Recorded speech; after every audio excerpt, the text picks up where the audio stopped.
Hi, I am Eliza from Bookish English.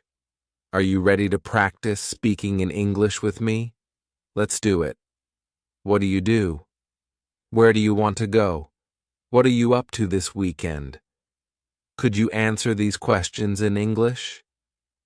In today's English lesson, you will practice speaking with me about 7 of the most common conversation topics in English.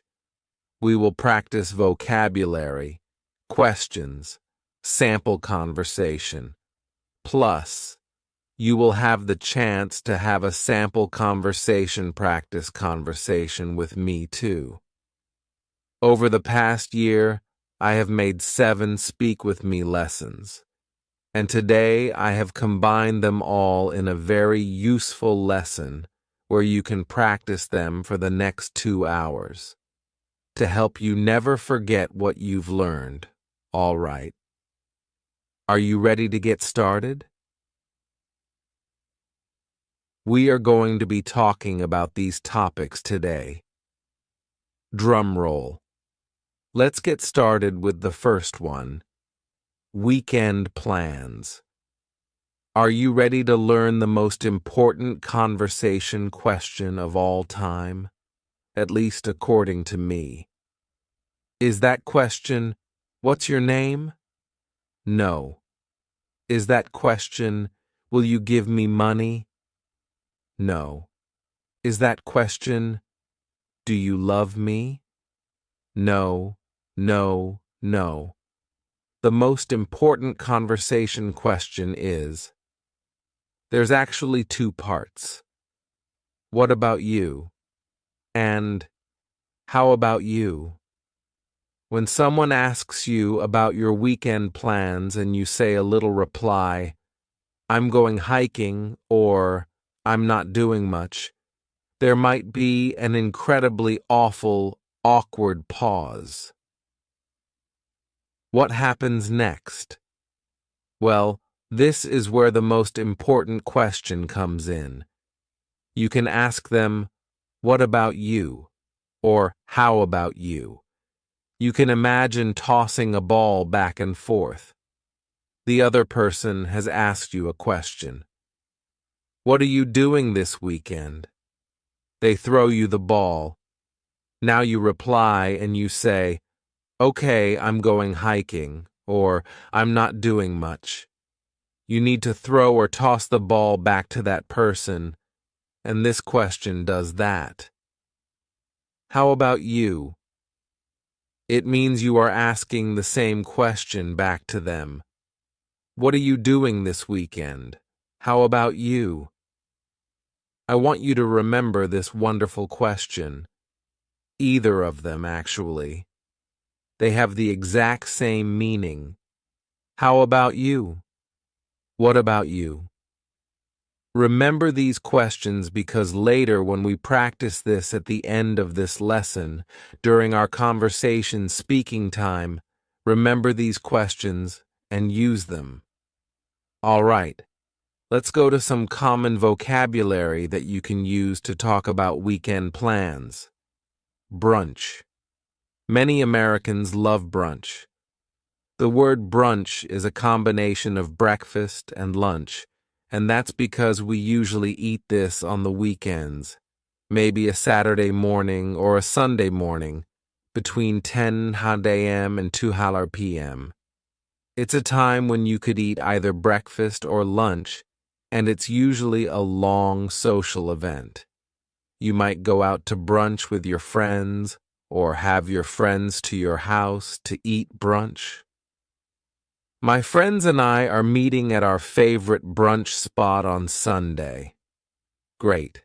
It's a restaurant where you can eat breakfast-type foods, usually with some alcoholic drink like a mimosa or something with fruit in it, or maybe some champagne in the morning, and you can eat this in the company of your friends. Another common weekend word is social butterfly. A social butterfly refers to someone who makes a lot of plans. They are flying around from one event to another, to another activity. They're always doing things, usually involving lots of other people. They are a social butterfly. If you are a social butterfly, probably the year 2020 with lockdowns and all of these things was probably really difficult for you because you love to get together with other people and always be active. We can use this in a sentence like this. My friend is a social butterfly. She has invitations to 3 brunches and 4 afternoon teas. Amazing. What if you are not a social butterfly? What if you are the opposite? Are you an unsocial caterpillar? No. It means you are a homebody. Your body likes to stay at home. I'm a homebody. She's a homebody. Someone who enjoys just doing things slowly and staying at home. They feel most comfortable in a comfortable place at home. You could say, my friend is a social butterfly, but I'm more of a homebody. When I get together with friends, I would rather have dinner at my house and then play games here. I think this is true for me personally. As I get a little bit older, I prefer these kinds of intimate group settings. Instead of lots of people, I prefer just a couple of friends at home. Maybe having a bonfire outside, roasting some food or some marshmallows in this intimate setting. I enjoy doing activities at home more often than when I was a little bit younger. To stay in. Unfortunately, that has been probably a lot of our weekend plans for the past year, and it means that you're just going to stay at home. It doesn't mean you're going to do nothing. It just means you're not going to go anywhere. I'm going to stay in. You might say, it's supposed to be cold and rainy this weekend, so I'm just going to stay in and read a book.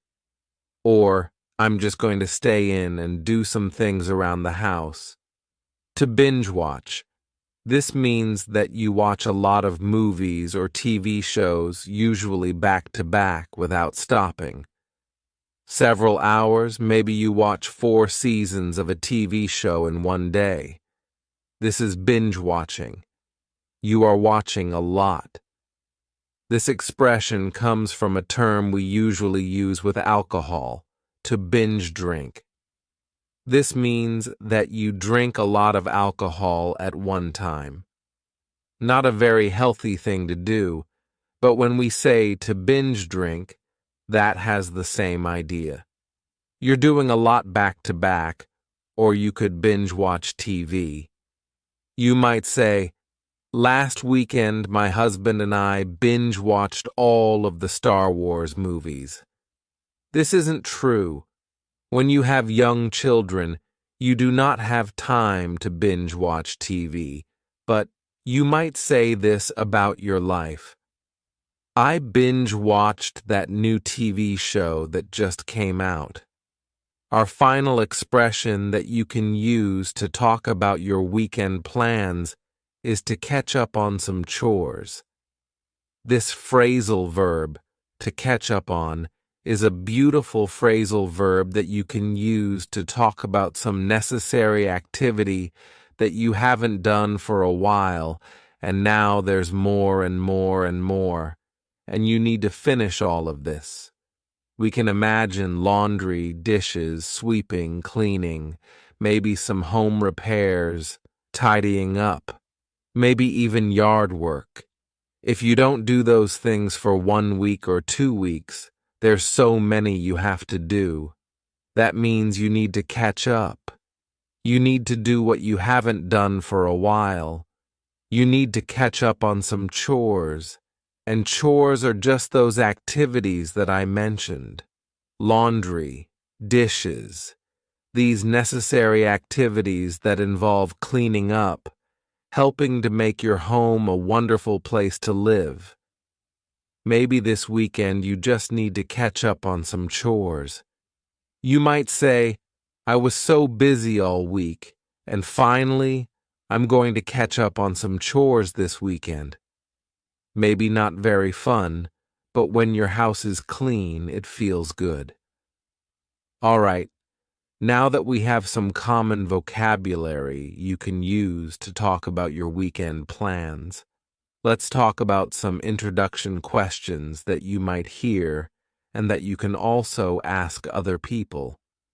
These have varying levels of reductions and fast ways that you will hear them, so I want to help you understand and recognize what other people are saying, and also be able to use it.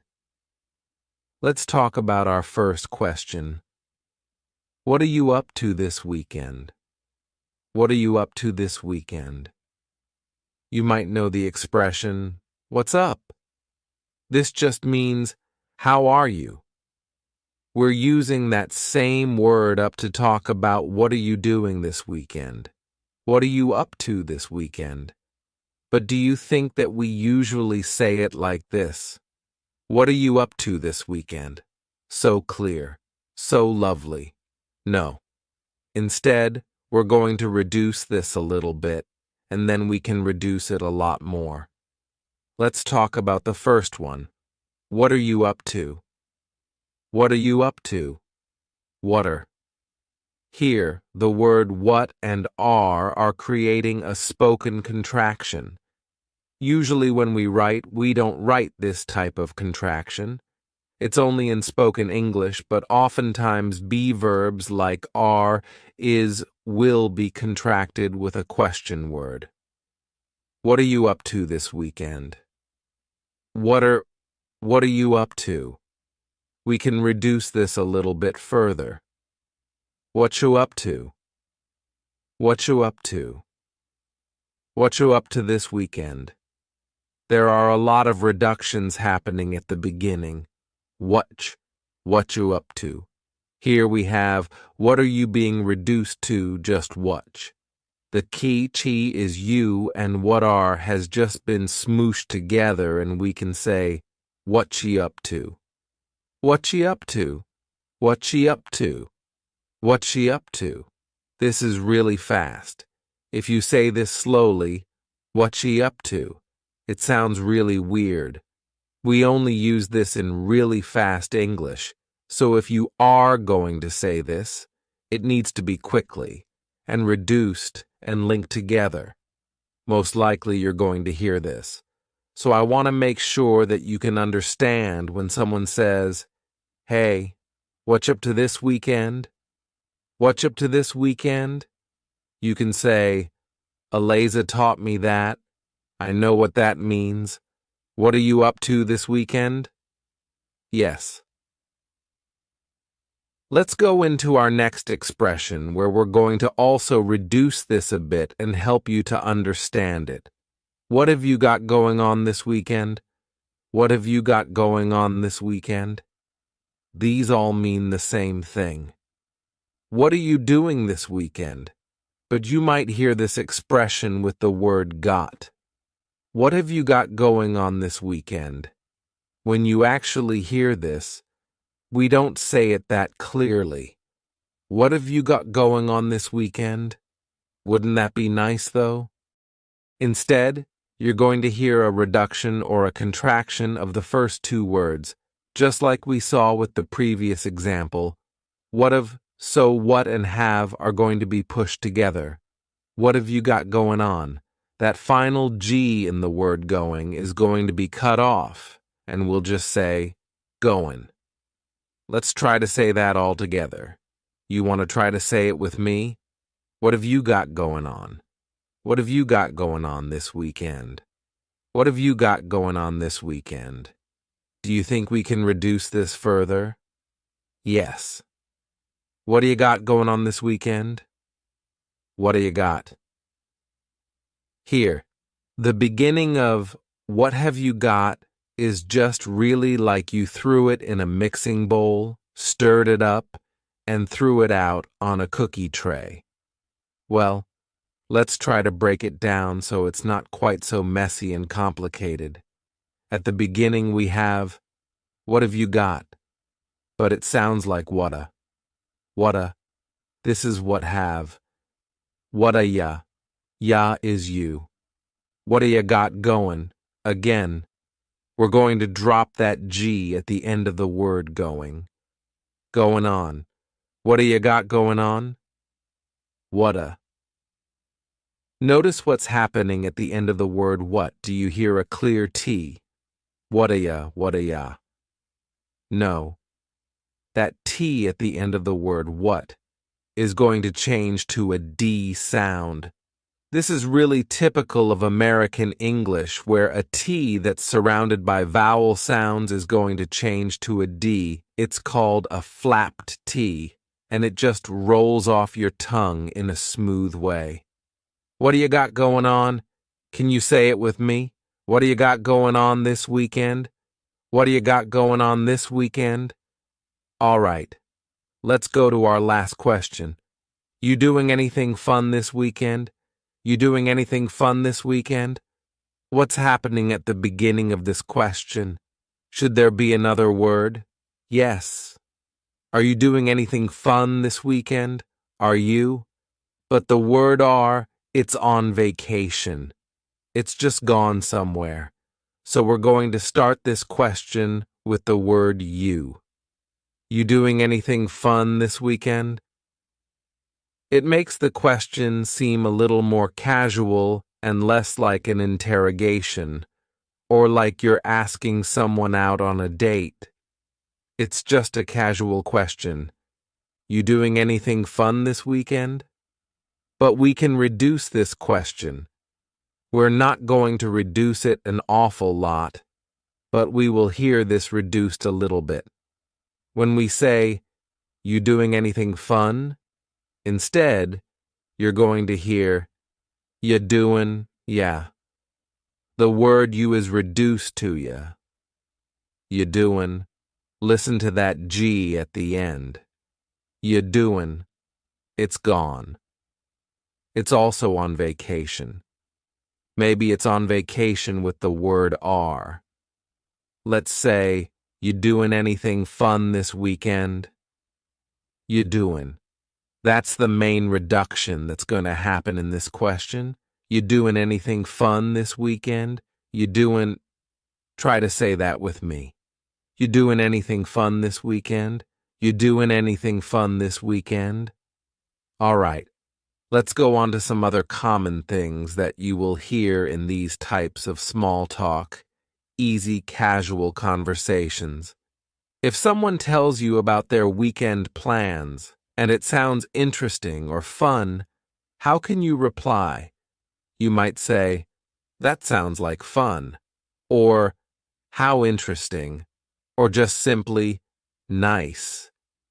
If that person is doing nothing, they're just sitting at home, maybe they're going to binge watch some TV and stay in. Well, sometimes it's nice to still say something positive in response, so you might say, sometimes it's nice to do nothing. And that's true, especially if you've been doing a lot. Sometimes it's nice just to stay in and relax for the weekend. So you might say, sometimes it's nice to do nothing. Right? Before we practice our sample conversation together, what can you say at the end? Well, if you're talking about weekend plans, it is before the weekend, so you could just say, have a good weekend, or enjoy your weekend. Simple. Great way to end the conversation. All right, let's take a deep breath. Are you ready to put all of this together? What I would like you to do is first, I would like you to listen to a sample conversation. Think about the different parts that are happening. You're going to hear our key, beautiful question. What about you? How about you? You're going to also hear some of the key vocabulary that we talked about, and also just some of the questions, the introductory questions. What have you got going on this weekend? Great. Things like that we'll put together. And then I'm going to put some pauses, and it's going to be your turn to have the conversation with me. First, let's watch the conversation sample. Hey, what you up to this weekend? Nothing much. I'm just going to stay in and catch up on some chores on Saturday. But on Sunday, I'm going to meet up with some of my friends for brunch. That sounds fun. Where's your favorite brunch spot? I usually go to Sunny Morning Cafe. What about you? What have you got going on this weekend? I'm a homebody, so I'll probably just read a book in my hammock. That sounds nice. Well, have a good weekend. Enjoy your book. Thanks. You too. Have a good weekend. All right. Are you ready to take this to the next level? I'm going to be asking you a question and then pausing, and I would like you to reply in that pause. Take a moment. Tell me about your weekend plans. You can do it. Let's go. Hey, what are you up to this weekend? How interesting. How often do you do that? Me? I'll probably go hiking since the weather's going to be so warm. Well, nice talking to you. Have a good weekend. Well, how did you do? If you would like, you can go back and practice that little sample conversation. You can take a deep breath, enjoy yourself. That's part of learning English. I want you to enjoy the process. Enjoy the journey. Let's start with some common questions for talking about eating out and restaurants. Since the pandemic began, a lot of restaurants have changed their service model, so these questions will cover eating in a restaurant, but also ordering food to go. I hope that these will help you in any situation that you're in. Let's start with our first question. Do you want to eat out? This phrasal verb to eat out means at a restaurant. We don't often say, do you want to go to a restaurant? Do you want to eat at a restaurant? We just say, eat out. Do you want to eat out? But we often reduce this question to sound a little more comfortable and casual. You want to eat out? Ya is you. You want to eat out? You want to eat out? We've dropped the question word completely, do. Just yeah, and then we have reduced want to become wanna. This is a common reduction in English. Can you say this question with me? You want to eat out? You want to eat out? Or we could cut off that first word, yeah, completely and just say, wanna eat out? Ask it with me. Wanna eat out? Great. Then you might ask, where do you want to go? Where do you want to go? But do you think we say it clearly like this? Unfortunately not. Instead, you could say, where you want to go? Where you want to go? This is a similar reduction to our first question. You becomes ya and want to becomes wanna. Where you want to go? Where you want to go? Where you want to go? Should we order pickup? Should we order pickup? I want to let you know that in the U.S. there are a lot of terms that are used for this idea that you're not eating in the restaurant. You're ordering food, but then you get the food and you take it somewhere else. Maybe you take it back home, or you take it to a park. We could use a couple of different phrases, and it's just your personal preference. For me, I say, pick up. Do you want to order pickup? Do you want to get pickup? But you could also say, should we order takeout? Should we order carry out? Should we order takeaway? A lot of different phrases, and you are going to hear these all around the U.S., so it's just your choice what you'd like to use. Another fun question to ask what someone would like to eat is, what are you in the mood for? What are you in the mood for? Don't deny it. Sometimes in your heart you're just in the mood for comfort food, something that's heavy and rich and reminds you of a cozy, warm time in your childhood. Maybe it's not very healthy, but you're in the mood for comfort food. Or maybe you're in the mood for something light. You want a salad or sushi, something light. This idea of what are you feeling like you want to eat. But we often reduce this question, and instead of saying, what are you in the mood for? We might say, what you in the mood for? Whatcha is what are you? Whatcha in the mood for? Here, the word you has been reduced to cha. Cha. This is extremely common in spoken English that the word you gets changed up in a lot of ways. We already talked about one of those, yeah, and this is another cha. What you in the mood for? What you in the mood for? Or we could reduce this even further. What you in the mood for? What you in the mood for? This is extremely reduced, but notice what's happening. What are you in the mood for? The word are is gone, and the word you has been reduced to ya.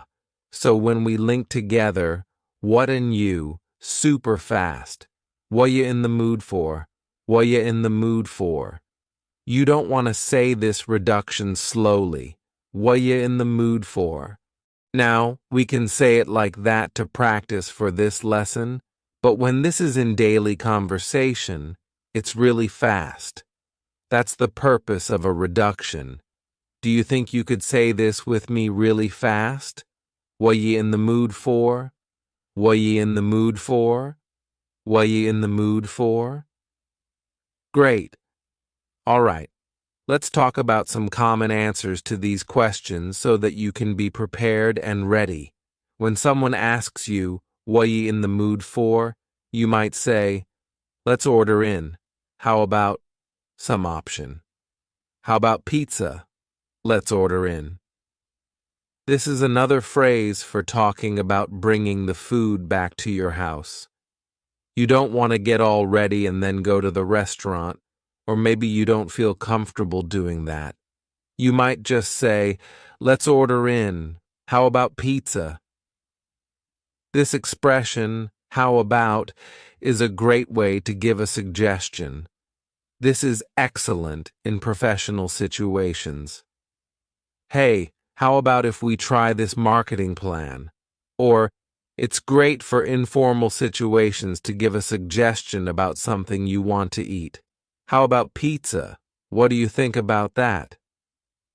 Sometimes this question is reduced, and it sounds like this. How about pizza? How about pizza? The first A in the word about is gone. It's just missing. We say, how about pizza? Can you say that reduction quickly with me? How about pizza? How about pizza? Great. Or you could say, I'm feeling tacos. Does that sound good? You're giving your opinion. You'd like to eat tacos, but you also want to know what the other person wants, so you use a great question. Does that sound good? But we often reduce this a lot. Let's take a look at the first reduction. You might say, I'm feeling, cutting off that G, I'm feeling tacos. How's that sound? How's that sound? Instead of how does that sound, you can say, how's that sound? How's that sound? Can you say that quickly with me? I'm feeling tacos. How's that sound? I'm feeling tacos. How's that sound? Great. We can also reduce it and switch it up a little bit. I'm feeling tacos. Does that sound okay? I'm feeling tacos. That's what I want. But I want to know your opinion. Does that sound okay? Reduces to, that sound okay? That sound okay? Can you say it with me? I'm feeling tacos. That sound okay? Great question. Because a lot of restaurants have changed over the last year, and you never know when a restaurant might be closed. It's a good question to ask.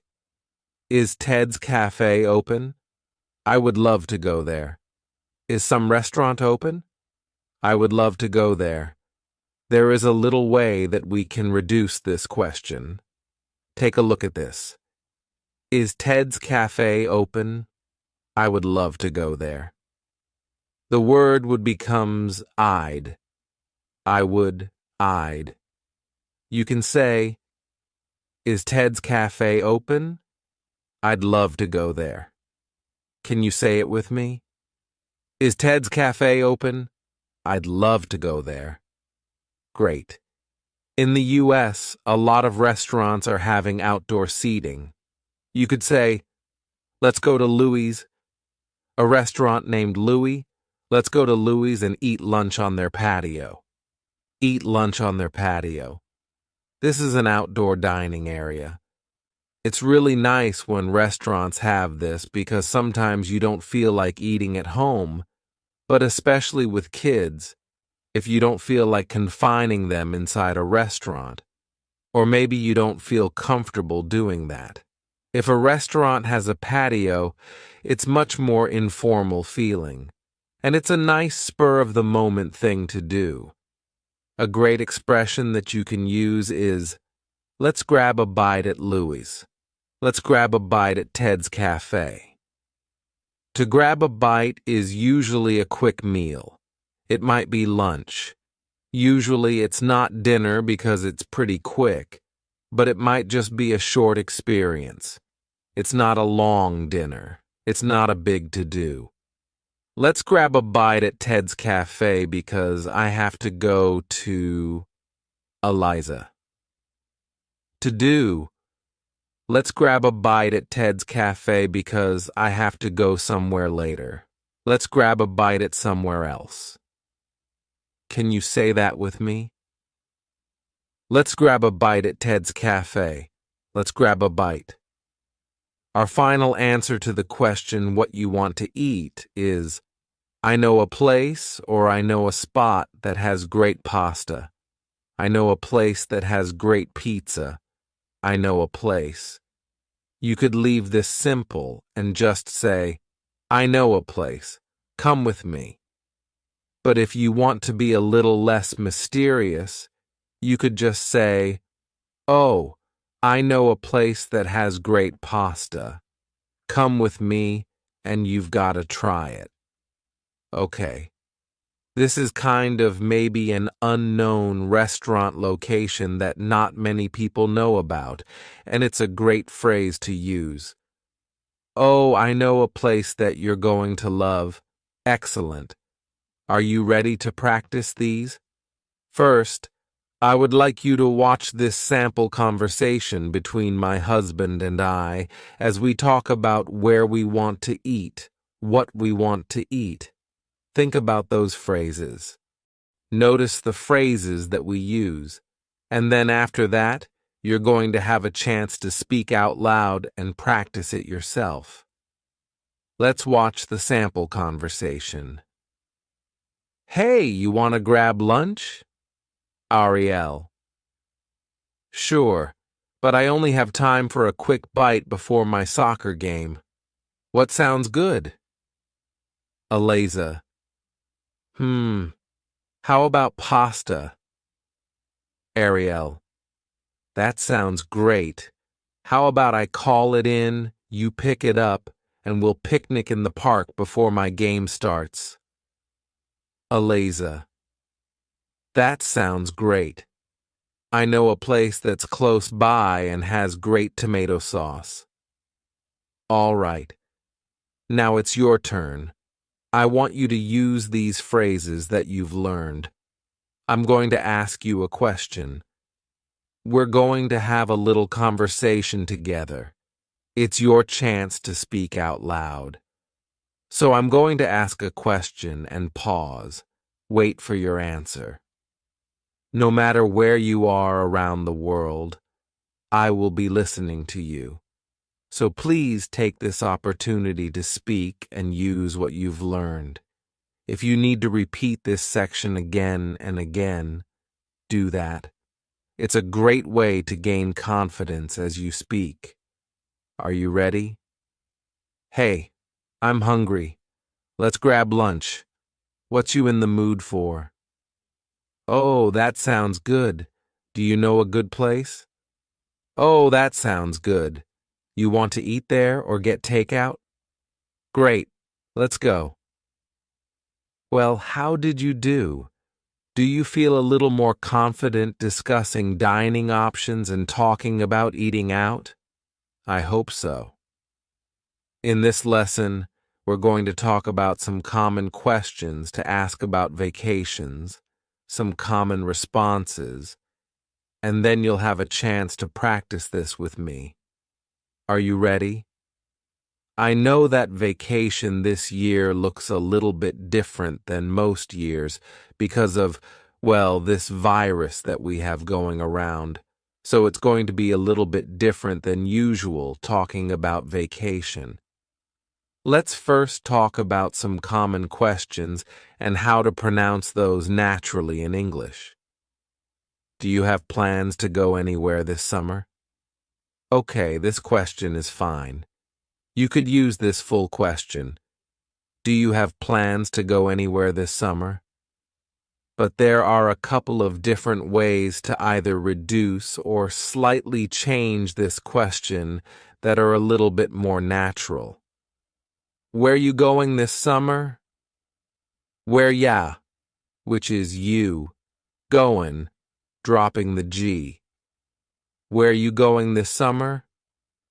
Where you going this summer? Or we could say, what you got going on this summer? What cha is what plus you. You becomes cha. What you got going on? Again, we're dropping the G, but we're using a great phrasal verb. Going, going on. What's going on? If you go into a room and it's an absolute mess, you might use this phrasal verb and say, what is going on here? But you can use this also for vacation and say, what do you have going on this summer? Or reduced, what you got going on this summer? It simply means, what are your plans this summer?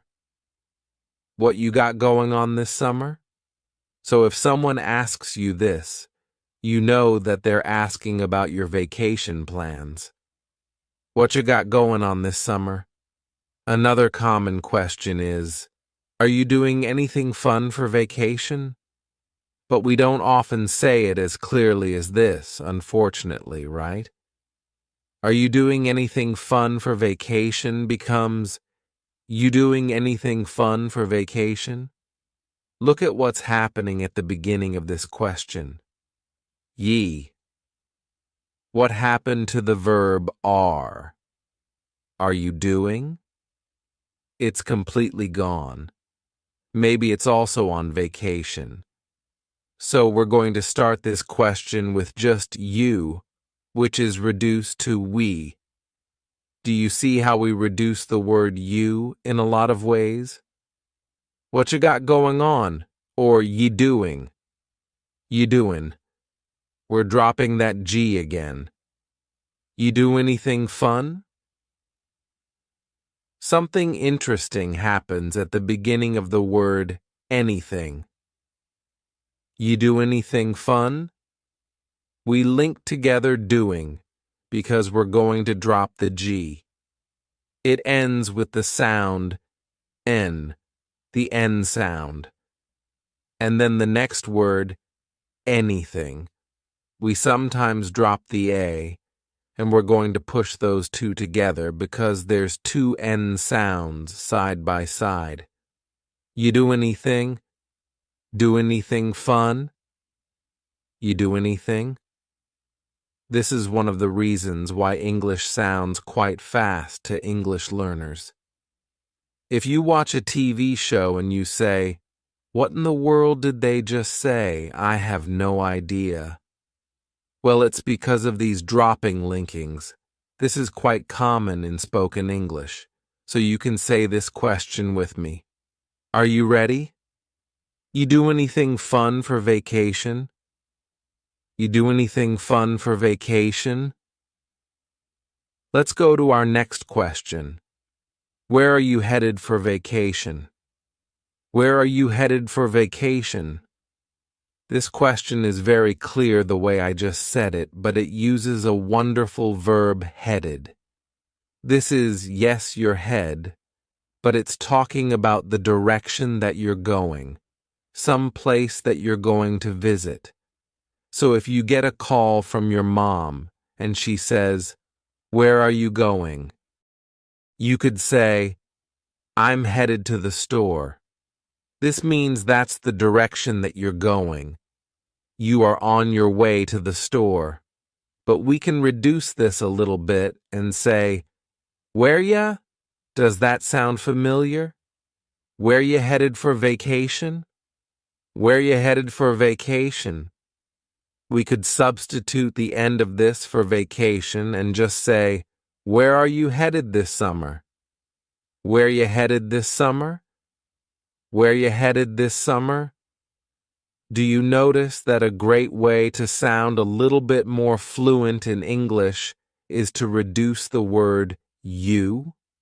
We've talked about a couple of different reductions, but a very common one is yay. Where you headed this summer? Where you headed for vacation? Great. Before we go on to some common answers that you can use to answer these questions, let's talk about something very important. The most important conversation question you will ever know is, what about you? How about you? We talked about this in the part 1 video I made, Speak with me about your weekend plans. Well, these two questions are essential. If you don't remember anything else from this video, please remember, what about you? How about you? We use these if you can imagine a ball. I'm holding the conversation ball. And when I ask you, how about you?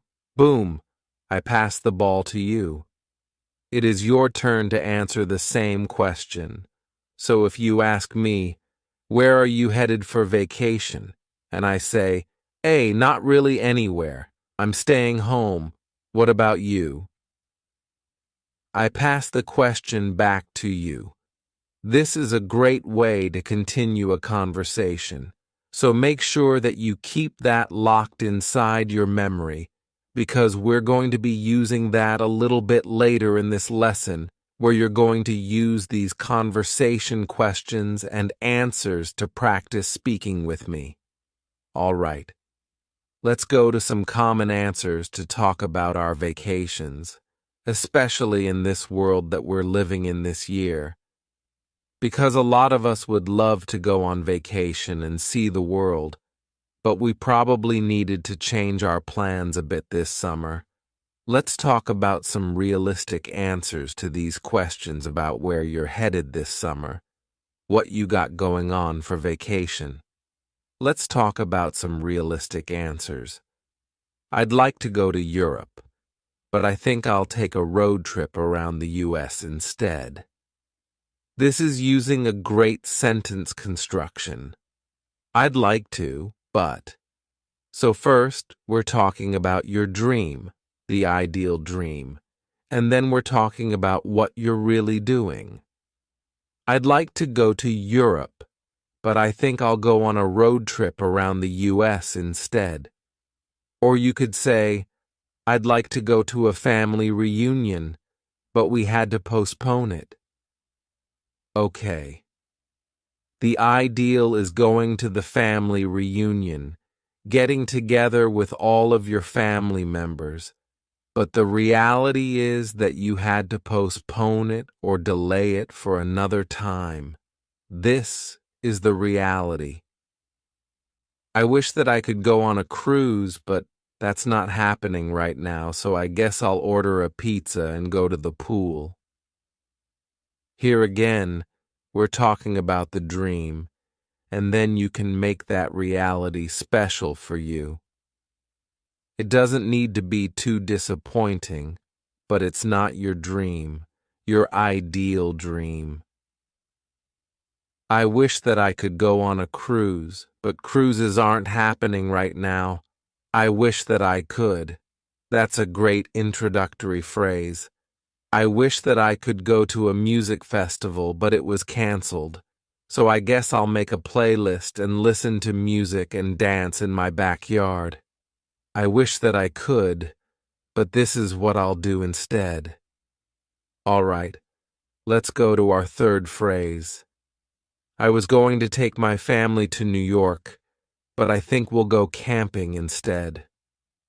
Using this phrase, I was going to, talks about a plan that you had, usually a real plan that you had. It's not just a dream. It's a plan that you had, and then you needed to change it. I was going to take my family to New York, but I think we'll go camping instead. So we have the dream, or maybe a plan, but unfortunately, that's not the reality. I was going to backpack across Italy, but I guess I'll stay home and learn how to cook some Italian dishes instead. This year is all about, and last year was all about, trying to make some kind of compromise, a change in plans that's not too disappointing. I was going to backpack across Italy, but I'll learn to cook some Italian dishes instead. Okay, now that we have some common questions, don't forget our key question. How about you? What about you? And some common answers. Let's take a look at a sample conversation so that you can try to imitate this when it comes to be your turn. Let's take a look at this sample. Ariel. Hey, you doing anything fun this summer? Eliza. Well, I was going to go backpacking around Europe, but instead, I think I'll just go camping in some local state parks. What about you? Ariel. Well, I was going to meet my family in Florida for a family reunion, but that got canceled. So now I think I'm going to have a socially distanced outdoor movie night in my backyard. Do you want to come? Eliza. Sure, that sounds great. Text me the details and I'll be there. Ariel. Great. I'll see you around. Enjoy your camping trip. Eliza. Thanks. I will. See you at the movie night. Okay, now it's your turn. Put together all of these pieces.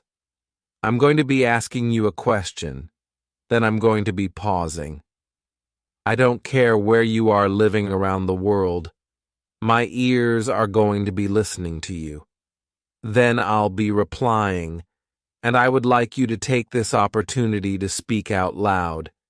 If you need to go back, review this section, do it again and again, and just gain some more courage, feel free to do it. This is a wonderful chance to speak out loud. Are you ready? Let's do it. Hey, you doing anything fun this summer? That sounds like fun. Have you done that before? I wish I could take my family on a trip to Switzerland, but with the travel restrictions, I think we're just going to go on a road trip here in the U.S. instead. Yeah. Well, it was nice talking with you. See you later. So, how did you do? Do you feel a little bit more comfortable talking about your vacation or summer plans? Feel free to go back and review our practice section together. It's a great way to speak out loud. Okay.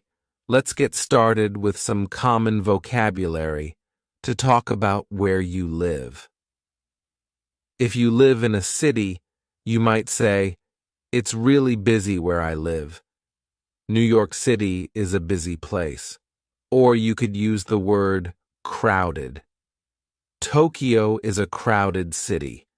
There are lots of people everywhere, and there are not many places where you can be alone and have a quiet moment. Maybe you might say that your city is busy and crowded. What's the opposite of this? You can say, Stockholm, Sweden, is a relaxed city. It's a quiet place. I don't know. I've been to Stockholm. If you're from Stockholm, Sweden, let me know. But you might say, where I live is just a relaxed place. Or we can say, it's relaxing. If you come visit where I live, it's very relaxing and quiet. Maybe that's because it's in the country. Let's go on to these two common words to talk about the type of place you live. You might say, yeah, I live in Delhi, India, and it's one of the largest urban areas in the world. There are so many people here. It's busy, it's crowded, it's an urban area. And this means it's the city. It's quite busy. It's crowded. It's an urban area. There's not many trees, not much nature. But on the other hand, you might say, I live in the country. The word country means United States, France, Japan, these places. But in the U.S., we use this to mean countryside. We do say countryside sometimes, but we're more likely in the U.S. to say, I live in the country. That means in nature.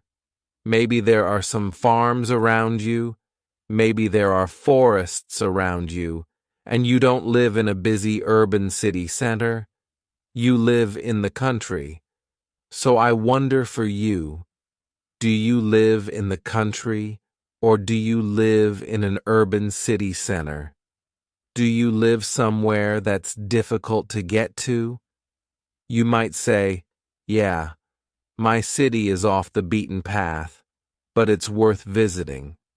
So for me, my city, Asheville, in North Carolina, it is definitely off the beaten path.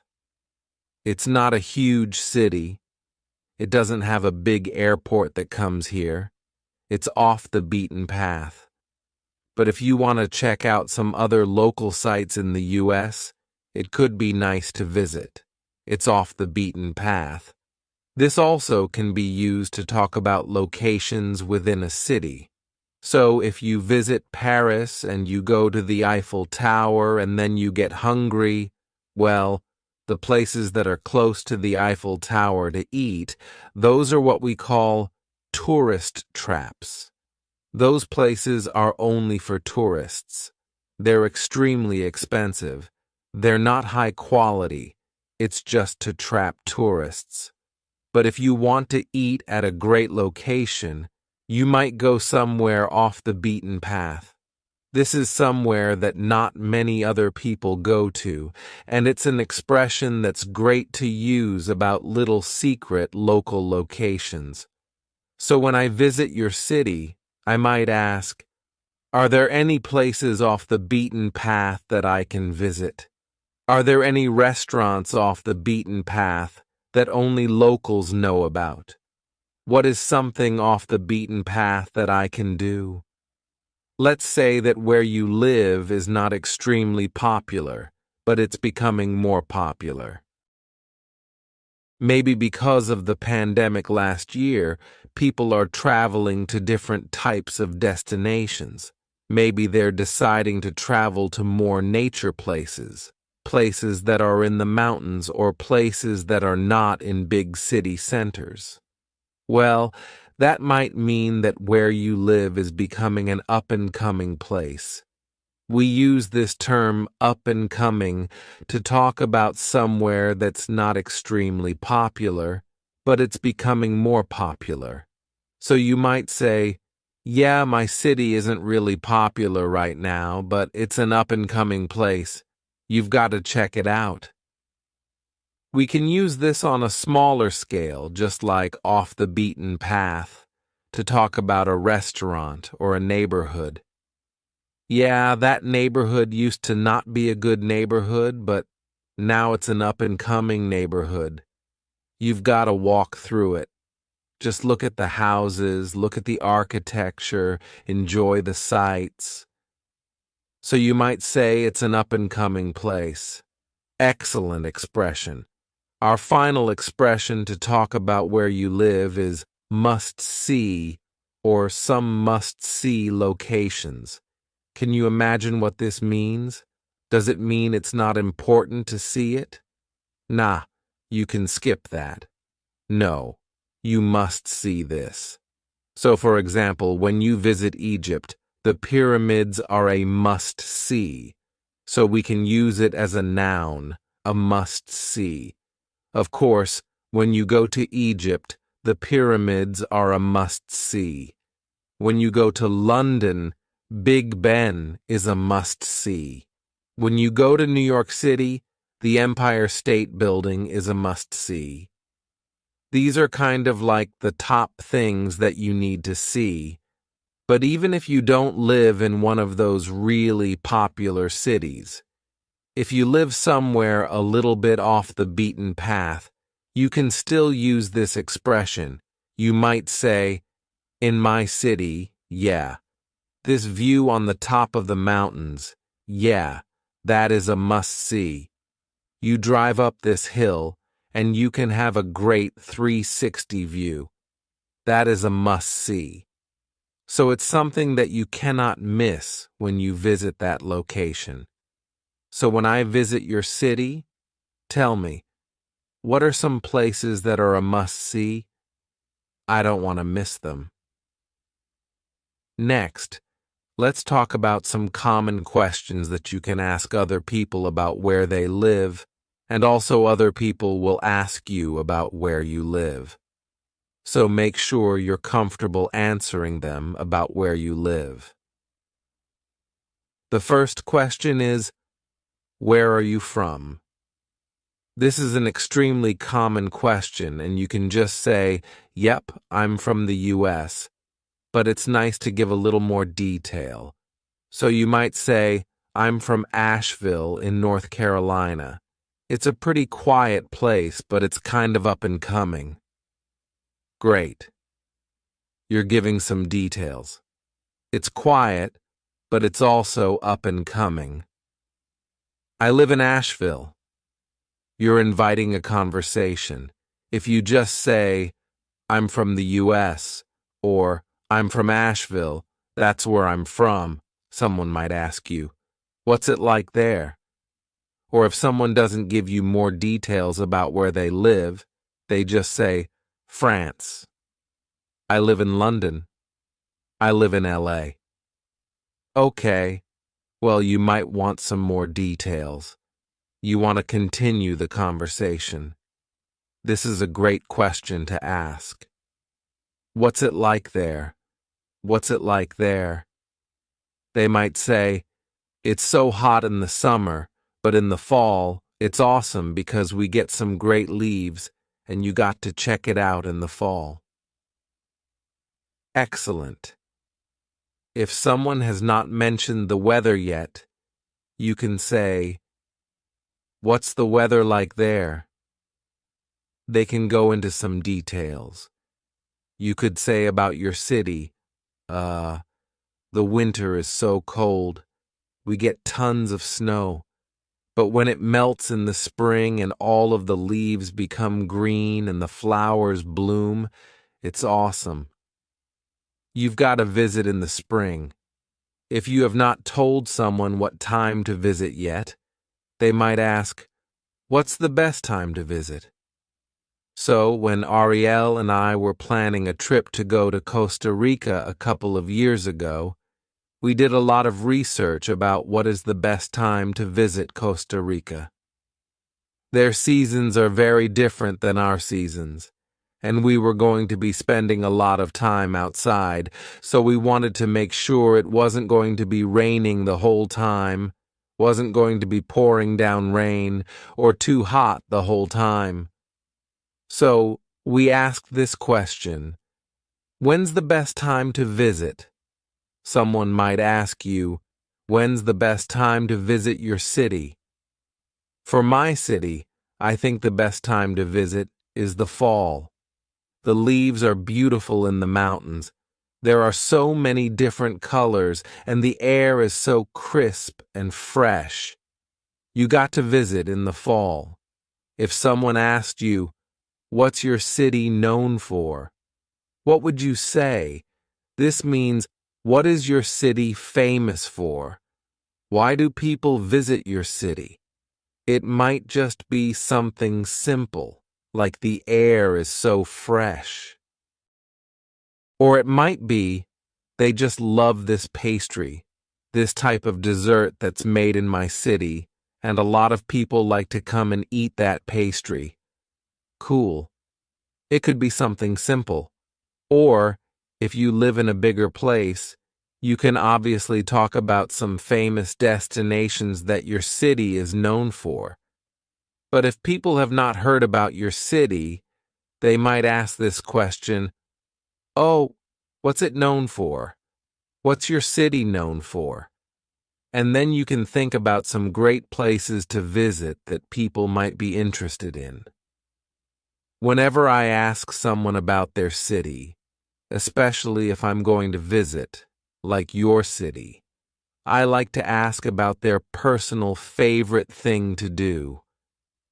So, someone might ask you, what's your favorite thing to do in your city? Or, what's your favorite thing to eat there? What's your favorite thing to see? Because I think that local people's perspectives are often different than a tourist's perspective. So, finding out what the locals like to do, specifically what you like to do, can be really valuable and can add to a rich visiting experience. So if I asked you, what's your favorite thing to do in your city? You might tell me, oh man, there is this little bar off the beaten path down this alley, and you gotta check it out. It's so cool. They brew their own beer, and the atmosphere is awesome. It is a must-see. Great. I bet that my trip to your city would be a lot more amazing because of that information. So make sure that you have some ideas that you can tell other people about your city. Our final question is a little more broad. Someone might simply ask you, what do you recommend? Or maybe if you are talking to someone who lives in New York and you are about to visit New York, you can ask them some questions and say, what do you recommend? What do you recommend about New York? What do you recommend that I do? Oh, you got to see this museum. It's really cool. They have local artists that they have on display and all these different things you can see. Great. You are asking, what do you recommend in general? It might not be that person's absolute favorite thing personally, but to visit the city, what do you recommend? Great. A wonderful question to ask. What do you recommend? All right. Now that we've talked about some common vocabulary to describe your city, some common questions that you can ask or other people might ask you about where you live, let's see a quick sample conversation between me and my husband Ariel, where we talk about visiting Rome. Now, neither of us are from Rome, but I want you to use your imagination. Let's imagine that Ariel is from Rome. He's actually from the U.S., but let's imagine that he's from Rome, and he is giving me some insider tips about what I should do on my upcoming trip to Rome. Let's watch the sample conversation and listen for some of the key vocabulary that we just talked about because you are about to have a chance to use it yourself, speaking with me. Let's watch. Hey, Ariel. Ariel. Hey, Eliza. Are you excited for your trip to Rome? Eliza. Yeah, I can't wait. It's such a historic place. But are there any tourist traps I should avoid? Ariel. Yeah, avoid all the gelato shops except this one. It's off the beaten path, but trust me, it's worth it. Eliza. Oh, thanks for the tip. Any other must-sees? Ariel. Well, the Colosseum is great, but my favorite thing to do is wander around and see all the little chapels. It's usually more relaxed and less crowded that way. Eliza. Ah, that's good to know. Thanks for the tip. Ariel. No problem. Enjoy your trip. Eliza. I will. All right, now it is your turn. I'm going to ask you some questions about where you live because I'm coming to visit. I need to know what it's like. I'm going to ask you some questions, and then I will pause. I will be listening to you wherever you live around the world. I will be listening, so please speak out loud. Use the expressions that you've learned, and I can't wait to learn more about your city. Are you ready to get started? Hi, I'm taking a vacation to your city, and I can't wait. Tell me, what's the weather like in the summer? I need to know what I should pack. That's good to know. Thank you. Well, what's your favorite thing to do or see in your city? Wow, that sounds really interesting. So, I got to know. Are there any tourist traps that I should avoid when I go? Thanks so much for the tip. I look forward to visiting. I can't wait to see you soon. Bye. All right. How did you do having this conversation with me? You're welcome to review that and say it again and again. Eliza. With me. You're welcome to review that and say it again and again and again to practice and grow your confidence. Let's get started with some common expressions to talk about birthdays. Let's talk about some types of birthday parties. A birthday bash. This is a big party. Lots of people, lots of presents, lots of games. It's a big one. So you might say, we are throwing a birthday bash for my niece because she's turning 10. Double digits. Quite exciting. To throw a party. Are you holding the party and throwing it? No. I mean, maybe you're throwing some confetti, but this is just another way to say we're having a party or we're going to plan a party. We often use the verb to throw. You might say, we're throwing a party for my grandma's 90th birthday. It's going to be a big birthday bash. What if you're not a fan of birthday bashes? You want to keep things more low-key. You might say a gathering or a get-together. This is something small and intimate, just family, a few friends maybe. You could say, I'm not a fan of big birthday bashes, so we're just going to have a little gathering at my house, or we're just going to have a little get-together at my house. This is true for me. Usually, for my birthday, we just have a little get-together at my house with a couple of friends, maybe some family, nothing too big. Surprise. Oh, what did I just do? I surprised you because it's a surprise party. Usually, with a surprise party, the person who is having the birthday doesn't know about the party. This is the ideal situation. So, someone is planning, inviting guests, setting up everything, and they try to get the birthday person to come into that area without knowing anything. and they walk in, and then everybody jumps up and says, "Surprise." So, I'm curious, have you ever had a birthday for you? Have you ever helped to participate in a surprise birthday?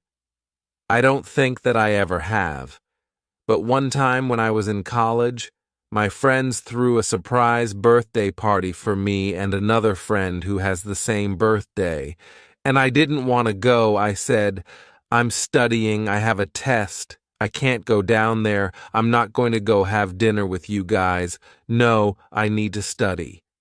And then one of my friends finally realized that I wasn't coming.